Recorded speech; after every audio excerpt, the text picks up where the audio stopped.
سڵاوتان نەبێت. بریکاری وەزارەتی تەندروستی حکوومەتی هەرێمی کوردستان ئاشکرای کرد بەهۆی نەبوونی مەرجی پێویست بڕیادراوە بەداخستنی 15 نەخۆشخانە لە هەرێمی کوردستاندا.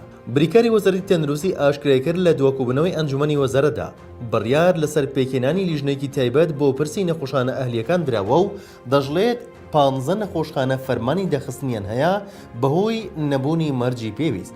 دکتۆر ڕەهێڵ فەرەیدون بریکاری وەزارەتی تەندروستی ڕایگەیاند لیژنەیەکی بەفراوان بۆ ڕێخستنەوەی نەخۆشخانە ئەهلیەکان پێکهاتووە و نوێنەری لایەنە پەیوەندیارەکانی تێدایە. کار لەسەر ڕێژە و نرخ کراوە و تەنانەت کار لەسەر ئەوە کراوە کە هەر نەخۆشخانێکی ئەهلی میلاکی تایبەتی خۆی هەبێت. دەمانەوێت پرۆژەیەکی تەواو بێت لەبارەی پرسی نەخۆشخانە ئەهلیەکان.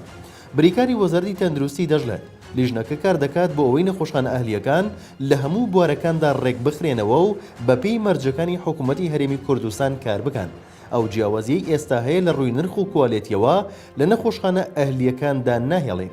دکتۆر ڕەهێڵ فەرەیدون ڕوونیشی کردەوە ئێستا بەهۆی نەبوونی مەرجی پێویستەوە 15 نەخۆشخانەی ئەهلی لە هەرێمی کوردستان فەرمانی داخستنیان هەیە، چونکە پێویستە هەموو نەخۆشخانێکی کەرتی تایبەت بەپێی مەرجەکانی حکوومەتی هەرێمی کوردستان کار بکات و بە پێچەوانەوە لێپرسینەوەی لەگەڵ دەکرێت.